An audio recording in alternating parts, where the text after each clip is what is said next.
Bharatiya Janata party के माननीय राष्ट्रीय प्रवक्ता और सांसद डॉक्टर सुधांशु त्रिवेदी जी संबोधित करेंगे।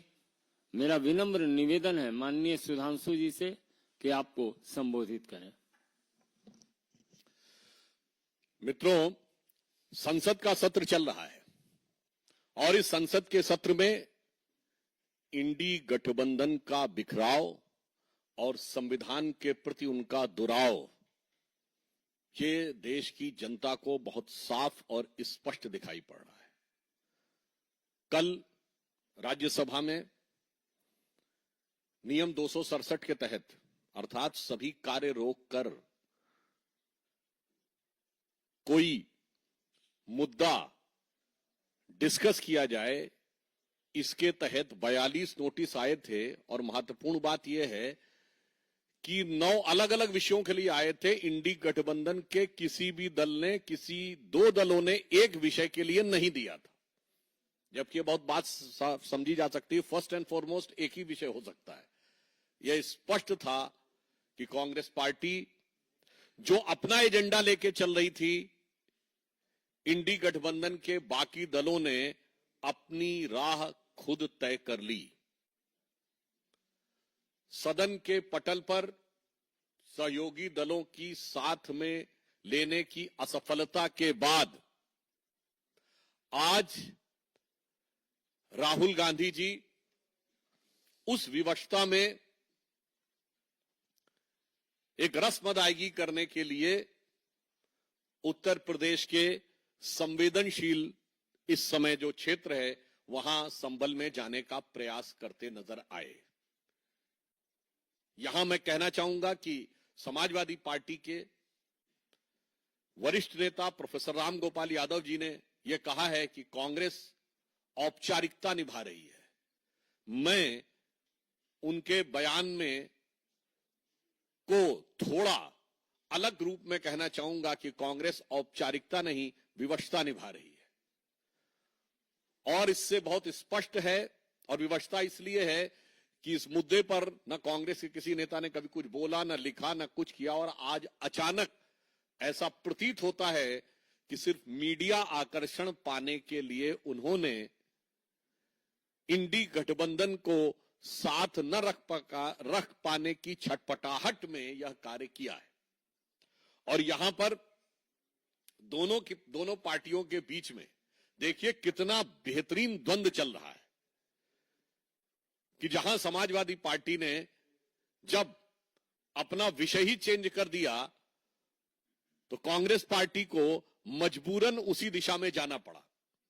शायद कांग्रेस को लगा होगा कि सपा ने हमसे ज्यादा माइलेज ले लिया है, तो कांग्रेस को लगा होगा हम तो बड़ी पार्टी हैं, हमारे पास बड़े बड़े कई नेता हैं, हम अगर कोई ऐसा कार्य करें जिसमें बेहतर फोटो आप दिखेगा तो मीडिया माइलेज हम ज्यादा ले सकते हैं।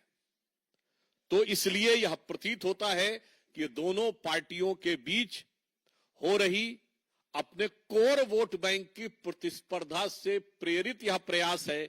इसमें कांग्रेस पार्टी की तरफ से कोई संवेदनशीलता या कोई सहानुभूति का तत्व दिखाई नहीं पड़ता है।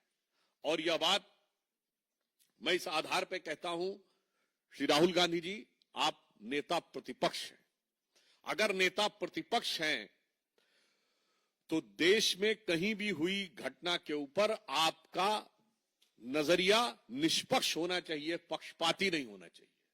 और कम से कम आपकी पार्टी के द्वारा शासित राज्यों में तो आपकी नेता प्रतिपक्ष की प्रभावकता, और कांग्रेस पार्टी के तो आप अघोषित रूप से नंबर 1 नेता कई सालों से हैं, वो तो साफ दिखाई पड़नी चाहिए थी।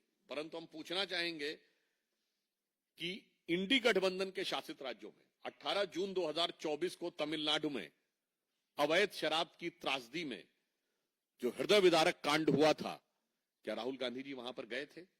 फरवरी 2024 में पश्चिम बंगाल का संदेश खाली की वह दुर्दांत घटना जो शायद महिलाओं के साथ हुए अत्याचार और दमन, दोनों अत्याचार और उसके बाद उसका दमन, उसमें भारत के इतिहास की सबसे खौफनाक घटनाओं में से एक है। क्या राहुल गांधी जी आपकी संवेदना जागी थी? 6 जुलाई 24 को बहुजन समाज पार्टी के एक कार्यकर्ता की हत्या हुई थी तमिलनाडु में, तो क्या आपकी संवेदना जागी थी?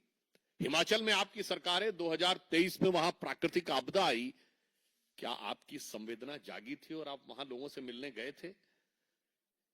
इसी वर्ष 9 अगस्त 2024 को कोलकाता के आरजीकर कॉलेज की वो घटना जो हम सब के मानस पटल पर एक गंभीर जख्म छोड़ के गई है, मैं पूछना चाहता हूं कि आपकी संवेदना वहां पर नहीं जागी थी?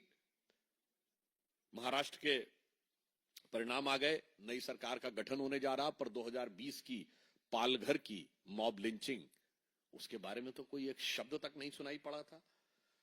2022 में करौली में हिंसा हुई थी, तो क्या आपके मन में कोई संवेदना नहीं जागी थी? और अभी, वो तो बहुत लंबी फहरिस्त है, मैं सिर्फ ये बताना चाहता हूं, करहल में एक दलित बच्ची के साथ जो कुछ हुआ था, किसी की कोई संवेदना नहीं जागी थी, किसी ने जाने हाल लेने का भी प्रयास नहीं किया। और मैं राहुल गांधी जी को याद दिलाना चाहता हूं, कर्नाटक में तो आपकी सरकार है, आपके अपने नेताओं के साथ जो होता है उस पर आपकी संवेदना नहीं जागृत होती है। कर्नाटक में कांग्रेस के एक नेता जो वहां नगर पंचायत के सदस्य भी थे, उनकी बेटी नेहा हीरामत को कैमरे के सामने चाकुओं से घायल कर दिया गया, मार दिया गया। उसके बाद आपका कोई वक्तव्य नहीं आया। और आपके गृह मंत्री ने क्या कहा? वो तो उन दोनों का आपस में था, कुछ संबंध था और आपस में लड़ाई हो गई। इस ढंग का गैर जिम्मेदाराना शर्मनाक बयान कर्नाटक के होम मिनिस्टर का आया, आपके मन में कोई संवेदना नहीं जागी? कर्नाटक में आपके एक शेड्यूल कास्ट नेता हुआ करते थे, अखंड श्रीनिवास मूर्ति, उनके घर के ऊपर एक भीड़ ने हमला करके प्राणघातक हमला किया, आपकी कोई संवेदना नहीं जागी? इससे बहुत साफ है कि इसमें किसी भी प्रकार की संवेदना का कोई महत्व नहीं है, बल्कि सियासी तराजू के नफे नुकसान को पे तौल के, सियासत के तराजू पर नफा नुकसान पहले तौला जाता है, उसके बाद तय किया जाता है कि हमें क्या करना है। अभी प्रियंका जी का भी यह बयान आया, तो मुझे यह भी लग रहा है कि भाई प्रतिस्पर्धा इंडी गठबंधन में ही है कि कांग्रेस पार्टी में भी अब दो ध्रुव हो गए हैं। एक जमाने में यूनिपोलर पॉलिटिक्स हुआ करती थी देश की, और बीजेपी ने बाइपोलर कर दिया है। मुझे लग रहा है कांग्रेस के अंदर भी बाइपोलर पॉलिटिक्स का एक नया युग का सूत्रपात होने वाला है। और यहां पर हम एक और बात कहना चाहते हैं, यदि आपके मन में संवेदना थी और आप ईमानदारी से जाना चाहते थे, तो आपको सूचना देनी चाहिए थी। और पुनः मैं कहूं, श्री राहुल गांधी जी के पास Z+ विद ASL सिक्योरिटी है। ASL का फुल फॉर्म, ये वो सिक्योरिटी है जो देश के गृह मंत्री के पास है, देश के रक्षा मंत्री के पास है। ASL का मतलब होता है एडवांस सिक्योरिटी लाइसेंसिंग। इस सुरक्षा का व्यक्ति, ये प्रधानमंत्री के बाद सर्वोच्च स्तर की सुरक्षा है।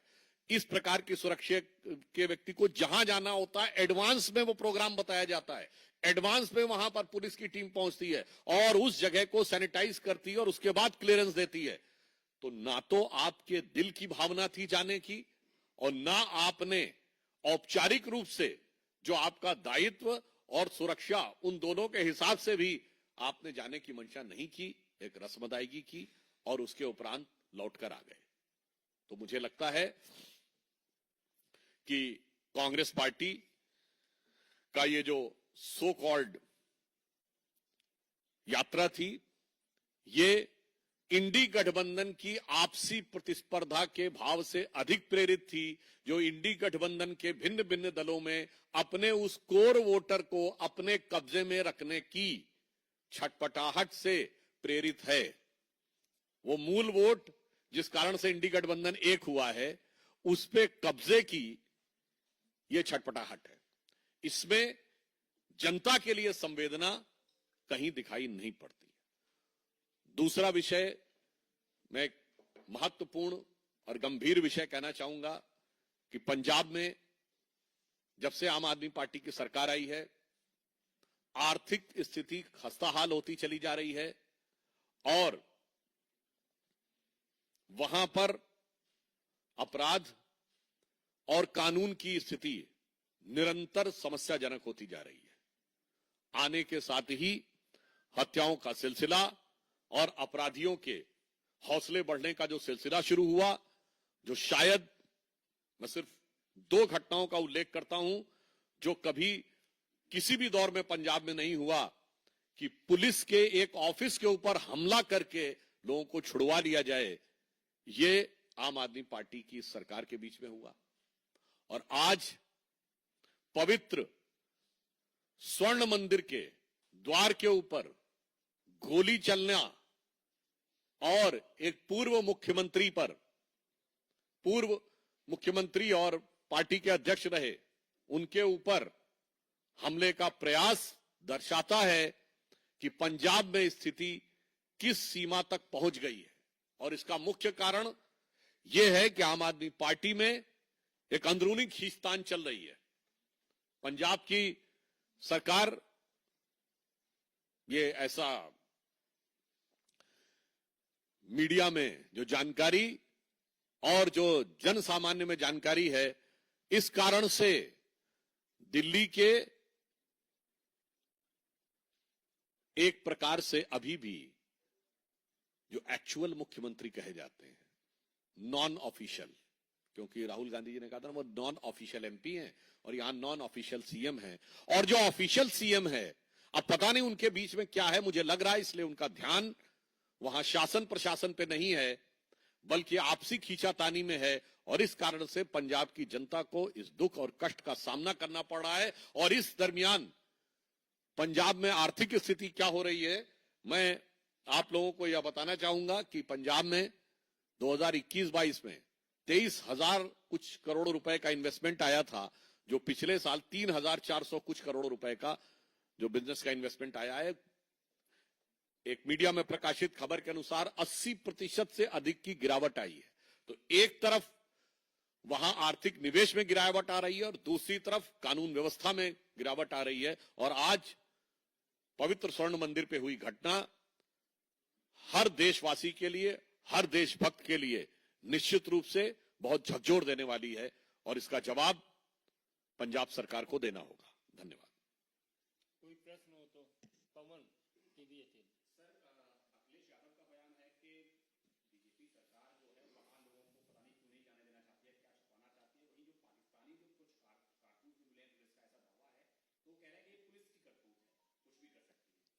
देखिए, इस विषय के ऊपर मेरे विचार से गंभीरता से बात होनी चाहिए। यदि वहां पर पाकिस्तानी कारतूस बरामद हुए हैं तो अब मैं देश की प्रबुद्ध जनता से यह कहना चाहूंगा कि आप स्वयं समझ सकते हैं कि अगर पाकिस्तानी आर्मी का कारतूस बरामद हुआ है तो इतनी बड़ी घटना को किसी को कवर फायर देने की क्या आवश्यकता है। और या फिर उससे गंभीर बात यह है कि उसका कंधा कौन था। आज इस बात को जांच करने की आवश्यकता, परंतु श्री अखिलेश यादव जी के मुंह से मुझे इसमें कोई आश्चर्य नहीं लग रहा है, क्योंकि ये वही पार्टी है, समाजवादी पार्टी, ये वही मुख्यमंत्री हैं जिन्होंने लखनऊ, फैजाबाद और वाराणसी की अदालत में हुए धमाकों के आतंकवाद के आरोपियों से केस विड्रॉ करने का फैसला कर लिया था। हाई कोर्ट की फटकार लगने के बाद इन्हें वापस करना पड़ा था। और ये वो पूरा इंडी गठबंधन है जो सिर्फ अपराधियों नहीं, आतंकवादियों के साथ भी खड़े रहते हैं। तो मुझे लगता है कि ये उनका बयान उनकी फितरत के हिसाब से। विनीत, इमरान मसूद हैं कांग्रेस के सांसद, उनका कहना है कि राहुल गांधी ने जो यात्रा को वापस लिया है, लोगों को असुविधा हो रही थी इसीलिए वापस किया है और 6 तारीख को फिर से जाएंगे, प्रशासन से पहले बात करेंगे और उसके बाद में फिर हो जाएंगे। अगर उनकी बात को तथ्यात्मक आधार पर देखें तो अब राहुल गांधी जी एक उत्तरदायित्वपूर्ण पद पे हैं, संवैधानिक पद पे, तो उन्हें पहले ही बात करके जाना चाहिए था। यानी इमरान मसूद की बात से यह बात एकदम साफ हो गई है कि राहुल गांधी जी का जो व्यवहार था वो गैर जिम्मेदाराना था। और दूसरा, आपने इमरान मसूद जी का नाम लिया तो यहां से तो एक और बात याद आती है, तो वो है ना द फेमस बोटी बोटी फेम, जिन्होंने कहा था मोदी जी की बोटी बोटी कर डालेंगे। उसके बाद भी जलवाए जलाल से भारत की संसद में सांसद हैं और फिर कहता है कि हमें बोलने की स्वतंत्रता नहीं है। मैं उन लोगों से पूछना चाहता हूं, फ्रीडम ऑफ स्पीच का जो लोग वो हवाला देते हैं, इससे ज्यादा उनको कोई चाहिए? और यहां पे एक और बात समझिए, जब उन्होंने बयान दिया था 2014 में, वो कांग्रेस के नेता नहीं थे, समाजवादी पार्टी के नेता थे।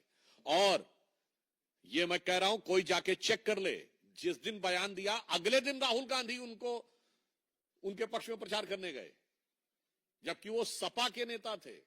उसके बाद उन्होंने उनको कांग्रेस में बुलाया, प्रदेश का उपाध्यक्ष बनाया, और अब वो कांग्रेस के सांसद हैं। बस यही तो है वो वाला कट्टरपंथी कोर वोट, जिसके लिए दोनों में झगड़ा है कि सपा का था, कांग्रेस की तरफ आया, कांग्रेस से सपा की तरफ गया। दोनों को बस ये लगता है कि जो कल तेरा था आज मेरा है, कल कहीं दोबारा तेरा ना हो जाए। इस बात का तेरा मेरा के बीच का फेरा में दोनों लोग पड़े हुए हैं।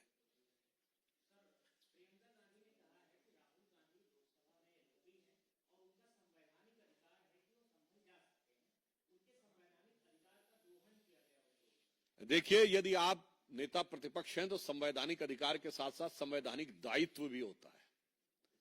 उनका संवैधानिक दायित्व यह था कि वो प्रशासन से बात करके नियमों और व्यवस्थाओं के तहत जाते, नियम और व्यवस्था तोड़ते हुए नहीं। और इसीलिए संवैधानिक पद पर बैठने मात्र से संवैधानिक विवेक जागृत नहीं हो जाता है और दायित्व बोध नहीं आ जाता है। यह राहुल गांधी जी के आचरण से साफ दिख रहा है। और मैं पुनः कहूंगा, उनका ना तो कोई संवैधानिक उद्देश्य था, ना कोई राजनीतिक उद्देश्य था। केवल समाजवादी पार्टी के साथ हो रही गला काट प्रतिस्पर्धा के बीच में एक मीडिया का आकर्षण क्रिएट करना ही उनका लक्ष्य था।